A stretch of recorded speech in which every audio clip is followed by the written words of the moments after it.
दोस्तों, स्वर्ण मंदिर को स्वर्ण गुरुद्वारा क्यों नहीं कहा जाता, आज आप इस बारे में जानने वाले हैं। असल में स्वर्ण मंदिर का असली नाम हरमंदिर साहब या दरबार साहब है। कुर्बानी में या इतिहासों में इसे हरमंदिर साहब ही कहा जाता है, जिसका अर्थ है भगवान का निवास स्थान, घर या दरबार साहिब।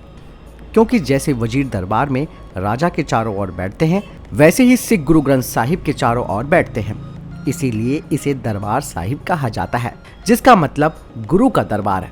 बल्कि हरमंदिर साहिब में अंदर जाने से पहले दरवाजे के ऊपर जो गोल्ड प्लेट लगी हुई है, उसमें भी इसको दरबार साहिब के नाम से पुकारा गया है, जो कि महाराजा रणजीत सिंह के समय लगाई गई थी।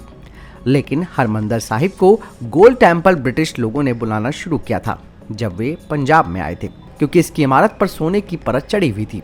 टेम्पल भक्त स्थानों के लिए इस्तेमाल किए जाने वाला एक सामान्य शब्द है, जैसे कि इसका इस्तेमाल चर्च और यहाँ तक कि पुराने ब्रिटिश लेखकों के द्वारा मस्जिदों के लिए भी किया जाता था।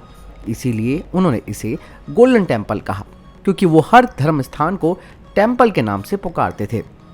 लेकिन भारत में ज़्यादातर लोग हरमंदिर साहब का असली नाम नहीं जानते हैं, इसीलिए उन्होंने इसे गोल्डन टेम्पल कहा। और जब वे इसका हिंदी में उच्चारण करते हैं तो वे गोल्डन शब्द का अनुवाद स्वर्ण से और टेम्पल का मंदिर में करते हैं, इसीलिए लोग इसे स्वर्ण मंदिर कहने लगे।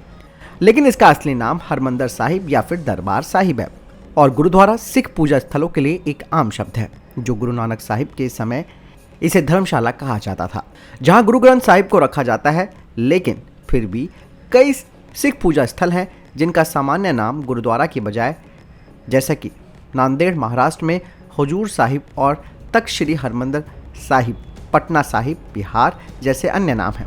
तो जिन गुरुद्वारों का नाम इतिहास में रखा गया है, हम उन्हें उसी नाम से बुलाते हैं, जैसे हरमंदिर साहिब या दरबार साहिब। और सामान्य सिख स्थान जिनका कोई पुराना नाम नहीं है, हम उसे सिर्फ गुरुद्वारा कहते हैं। तो आपने जाना कि स्वर्ण मंदिर को आखिर स्वर्ण गुरुद्वारा क्यों नहीं कहा जाता। आपको कैसी लगी जानकारी कमेंट सेक्शन में लिखकर जरूर बताइएगा। मिलता हूं नई वीडियो के साथ। नमस्कार।